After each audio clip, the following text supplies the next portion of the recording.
Hey there everyone, this is Life. Welcome back to my playthrough of Etrian Odyssey 4. Today we are going to begin exploration of the Echoing Library, finally. Though I did grind everyone to 40, using gold stink horns on the...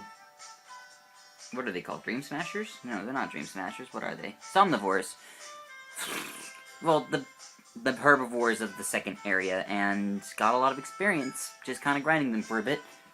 And I'm going to go over the changes about now, so keep up. Flora, now that she has 40, is working on her way through Dismiss Blast to get to Circle Mastery. 40 has the Enlightenment and Quick Step level. Sakura has done a lot, really. She got Treat and Recovery to 3, which is important. She got Auto Revive to 1, Enlightenment to 1, Star Drop to 8. Didn't really get anything else down here. Laya got her Enlightenment.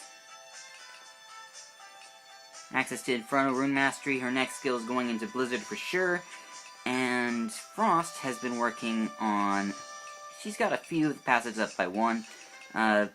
She's been working on Blizzard, Inferno, and Galvanic. Blizzard's I buff Blizzard because I need it at higher levels for later. It's not necessary to grind out Blizzard now, but I'm going to grind out Blizzard now. Besides, it's her namesake. What you're gonna see is the team I envisioned in the first place. Aaron just got max ailment boost, enlightenment, and climbed a little bit further into the healing tree. Her next goal is to get to heal mastery. And that's it, I think. Everyone's gotten their enlightenment, and everyone's gotten a few skills into their mastery. And you're about to see what insanity this team does now. Like, this team can now do one-turn kills consistently. Albeit it's limited by Frost TP pool at the moment. Sooner or later it's going to be a sharing of Frost and Laya's, once Laya gets Blizzard Rune. And then it's going to become even better as they each start leveling up free energy. Though Laya already has max free energy for herself. But Frost is going to start working on free energy, and it's going to be insane. Just how trivial the exploration areas are going to become. I'll show you what I mean. Like, no Bushi's required, turn 1 kills abound. And I will show... yeah, as I said, I will show you what I mean by what makes this team so scary. It's not boss ready yet, but it is like normal Mook smashing time. So the first normal Mooks that show up, I'm going to show you the strategy that is basically always a one-turn kill always. There are a few exceptions for when it isn't a one-turn kill, but usually it's a one-turn kill. And if Laya's the one using Blizzard, then it usually is, especially if everything falls asleep. And you'll know. And I kind of just spoiled the plan just there, but trust me, it's gonna get scary. These guys are motionless until they're activated. They are FOEs. You can't attack them while they're deactivated for reasons unknown to all of us. So we just have to ignore them and move on through. Alright. Make our way through. Alright. I usually like using it against bigger sets, but this is going to get the point across. The one-turn kill combo for this team is to quick step onto Aaron, do nothing, defend, use Ice Rune, use Blizzard Rune, use Sleep Circle, and watch them all die. Okay, so the lizard isn't going to die in this case. That's alright. But you get the gist. If things start falling asleep, things start dying. And it only gets better as Aaron gets more luck, so it's just... and higher levels of Sleep Circle if I feel like it. But I tend to think that 4 plus level 10 ailment boost is usually enough. And it looks like we're just going to set up Guard and Vanguard as we prepare for him to uncloak himself. You can put up a Runic Gleam. You're not going to use anything else.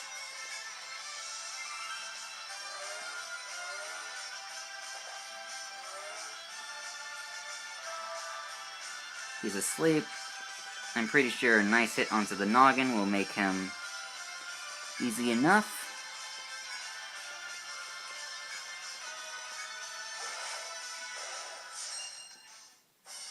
And that's just the power of initiative plus Vanguard, really. That wasn't really... well, I mean, still, that's nice. It's nice that she got that hit.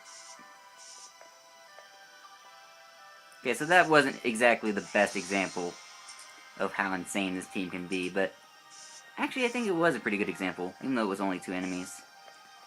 Because the insanity really doesn't really seep in until you do it against something big.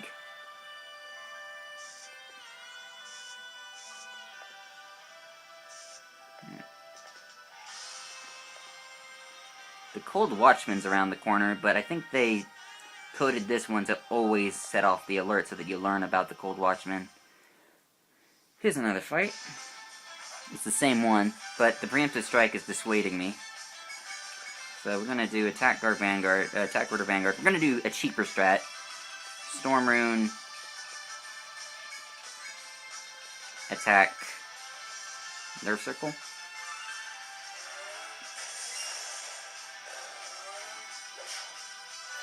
Now I don't remember if this guy's conditional is kill when stunned or kill when paralyzed. I don't remember. I know it's one of those two.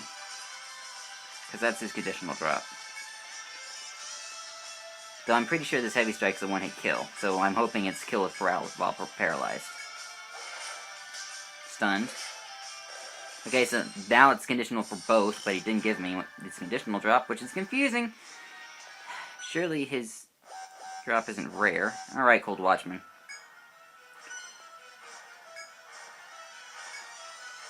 Yeah. Okay, so he sets off the alarm for the attack dog, as I like to call it.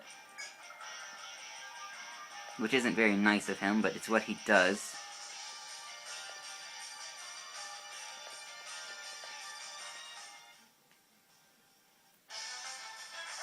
Okay. Tree set.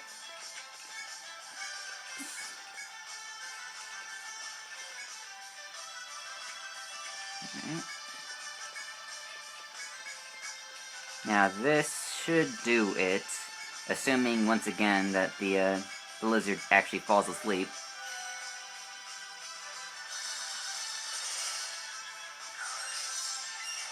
There we go. Now, what I'm showing you is a replica of something most people did in Etrian Odyssey 2 to cheese the game, called Torpor Spam. Torpor Spam in Etrian Odyssey 2 is when you use a Hexer with Torpor to cheese the normal enemies. There are multiple ways to cheese normal enemies in Etrian Odyssey 2, but that's besides the point. The logic behind what I'm doing, what this attack does, is it basically immobilizes them, makes the enemy lose their turn while you get a turn to either set up or smash them. And usually, you set up and then smash them. But this team is so advanced, or this tactic is so advanced, that it can just one-turn kill. And there's several ways to get one-turn kills in Etrian Odyssey 4. I'm not going to deny that. Also, let me kill this Watchman real quick. It's just, you know, not always viable. This isn't necessarily an easy kill. He does one-shot us most of the time. But it does allow us to get a free turn of setup, and we don't have to worry about his friend. We go for the Chaos Circle, because if it lands, it's awesome. It didn't land, not so good, but whatever. Put up the guard. He's gonna put up something that forces a target, which is fine.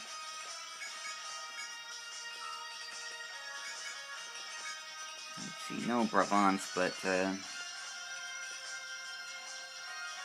I think Preemptive Revive is good. Okay, invited Aaron as a target, that's bad. 404, 748. Chaos missed again, it's fine. White Dance is a go. Star Drop is a go. Inferno, defend. White Dance up, defend. Hit the front row for whatever reason. Inferno. Panicked, and now he's dead. Poor soul, didn't stand a chance. Now, Inferno is an expensive skill, but, like, if it means killing this FOE, I'll use it.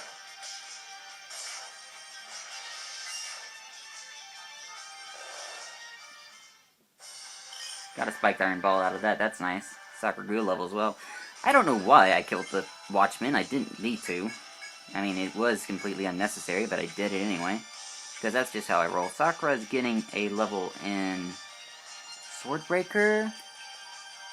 TP boost, auto revive. There's lots of things she can get. She already has Iron Wall max. Swordbreaker. Swordbreaker makes the most sense. It increases survivability. Meanwhile, working on healing doesn't sound bad, and working on knockout blow doesn't sound bad, and a lot of things don't sound bad. I think I really can't go wrong with anything I pick, so I'm gonna pick more defense. So that'd be Swordbreaker and then into Weapon Parry. Let's see, nothing else? Nothing else. Yeah, I have no idea why I killed the Watchman. Just hush. It's because I could, really. This team is, as I said, once you get to level 40, your teams can have the potential to become insane. You make your team right, your team will be insane. But I don't think enough teams are suited for the one-turn kill, and this is one team that goes for the one-turn kills. Like, as many times as possible, get the one-turn kill. That's what this team is all about. Go for the turn 1 kill. And now, it's not even a hard one-turn kill. It's, you put them to sleep, that gives your NR and RM an opportunity to use Blizzard, and the Blizzard will be super powerful because they're asleep, and the sleep bonus, and then you got the other bonuses, and it's like, they have no chance. And that's basically why it's good. I think I'm going to start using Vanguard during these fights as well, just in case something goes wrong. It allows Sakura to act quickly. So, like, we can drop the Blizzard here. I mean, this is a fairly simple concept to understand, and I'm pretty sure you get it by now, but this is kind of OP. Just a tiny bit OP. Okay, it's very OP. You catch my drift though, right? Once you get to level 40, the teams you can build become, let's just say they become monsters. And the game is supposed to be prepared for monsters, but the game isn't prepared for all monsters, and I think the game never intended, the game developers in Etrian Odyssey 2, they learned that they made Hexers a bit too good. So they made Wildlings in EO 3, and those weren't so good, and then they made Arcanists in this game, and the Arcanists are kinda good. So this all makes sense and all. I don't need this Ancient Volcanic, do I? Don't. And that's all nice, and also, new mace with Vitality on it. Like, why on earth would I not get this mace? Let's see, what else? What were they going to go on about?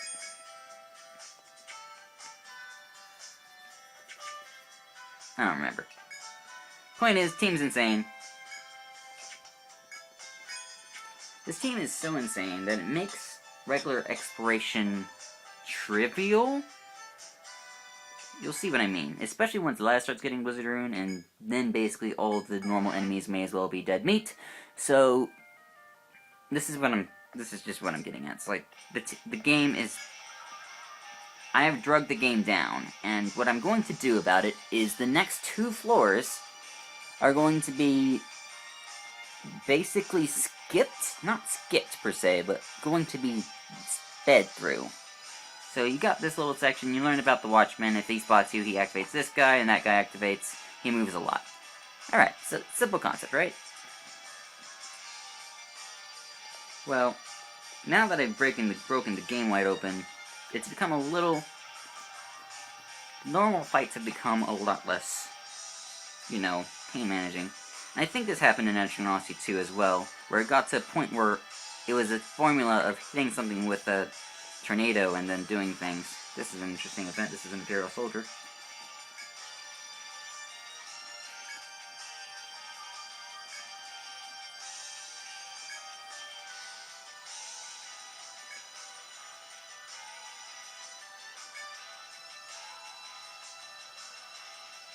Okay.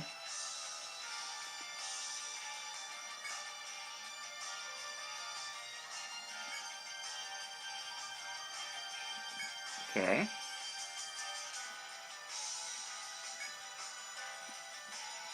Okay.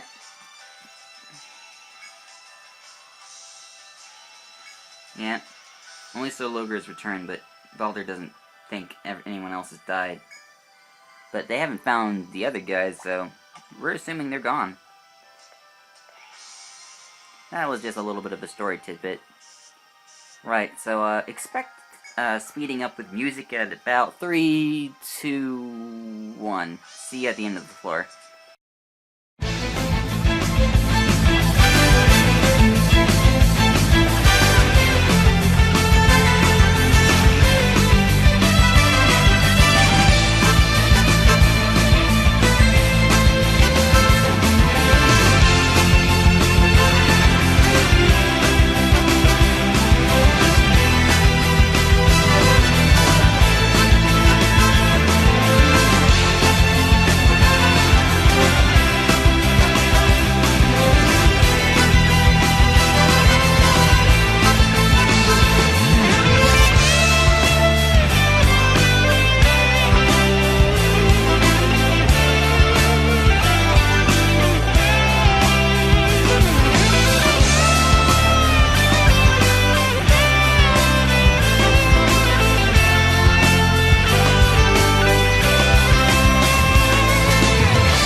Okay, but Zeus's wrath is going to stop me from being an idiot, so that's alright.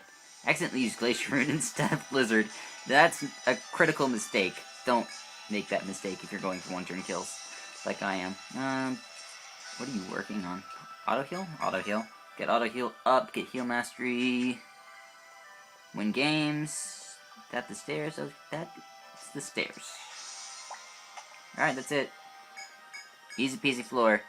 Nothing to explain, really. The Flame Rats and the Flame Lynxes have a get-together where they do a party fire attack, and it's awful. That can be, like, toned down by using your fire runes, and can be totally avoided if you put them to sleep, but you can't really, like, sleep circles slow. That's why you use Quick Step to make it into Etrian Odyssey 2's Torpor spamming, and you win the game!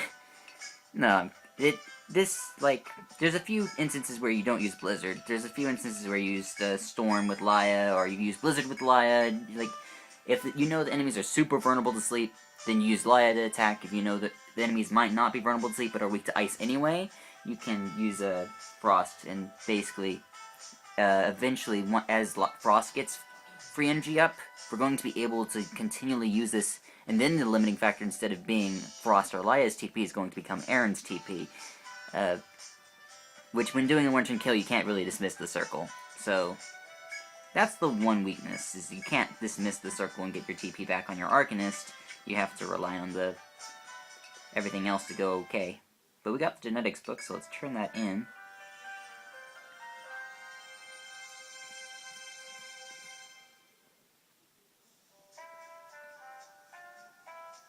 Yep.